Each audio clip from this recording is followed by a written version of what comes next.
Unik, berbentuk Ka'bah, masjid di Jepara ini belum diberi nama.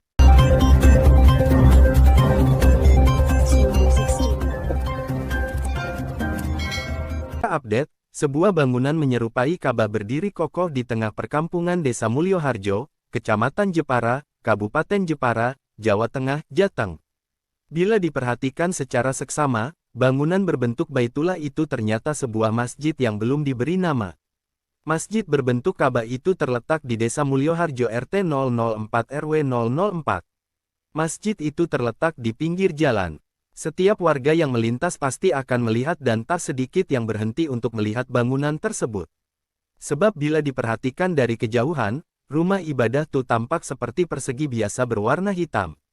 Namun bila dilihat dari dekat, terlihat jelas bentuknya nyaris menyerupai Ka'bah dengan ornamen-ornamen yang menyertai. Cat hitam yang menjadi warna dasar tembok luar masjid itu bahkan terlihat mirip kain kiswa atau penutup Ka'bah dengan kombinasi warna putih pada bagian bawahnya. Begitu pula dengan tulisan-tulisan Arab berwarna emas yang melingkar di bagian atas Ka'bah itu tampak terukir dengan baik di bagian luar masjid. Tak berhenti di situ, lubang tempat melihat Hajar Aswad pun juga dibuat dengan ukuran dan posisi hampir sama seperti Hajar Aswad pada Ka'bah yang asli. Saat masuk ke dalam masjid, rumah ibadah ini ternyata memiliki 2 lantai dengan suasana sangat sejuk. Kalau dapat rezeki dari Allah, saya dari dulu memang berkeinginan membuat masjid. Alhamdulillah, cita-cita saya terkabul, kata pencetus masjid menyerupai Ka'bah di Desa Mulyoharjo, Jepara, Sumanto, Sabtu, tanggal 16 Desember tahun 2023.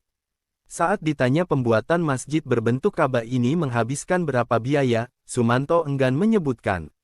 Ia mengaku tak menghitung secara detail pengeluarannya untuk membangun rumah ibadah berbentuk Baitullah itu. Enggak saya hitung, niatnya memang membangun dengan ikhlas, pakai uang pribadi. Nanti mau saya wakafkan, jelasnya. Tanah Suci. Sumanto menceritakan sebelum berkeinginan membangun masjid berbentuk Ka'bah, dirinya selalu berangan-angan menjalankan ibadah umrah ke Tanah Suci. Setelah keinginannya terkabul, bahkan hingga menunaikan ibadah haji sebanyak 3 kali, Sumanto merasa bersyukur dan memutuskan untuk membangun masjid berbentuk Ka'bah. Saat umrah yang kali ketiga, saya minta kepada Allah. Saya ingin membuat masjid berbentuk Ka'bah, untuk mengingatkan untuk menunaikan ibadah haji, ujarnya. Tak disangka, lanjut Sumanto, ternyata banyak masyarakat yang ketika datang dan melaksanakan salat di masjid berbentuk Ka'bah di Desa Mulyoharjo, Jepara itu, meneteskan air mata. Mereka mengaku terbawa suasana layaknya saat berkunjung ke Makkah, melaksanakan ibadah haji. Sumanto mengaku proses pembangunan masjid berbentuk Ka'bah itu mencapai 1,5 tahun. Masjid itu kali pertama dibangun pada tahun 2022 dan akan diresmikan pada tanggal 28 Desember nanti. Peresmian nanti oleh Kiai Anwar Zahid. Makanya, belum dikasih nama. Kedepan untuk umum, saya wakafkan. Semoga jadi tempat ibadah dan untuk kegiatan keagamaan, harapnya.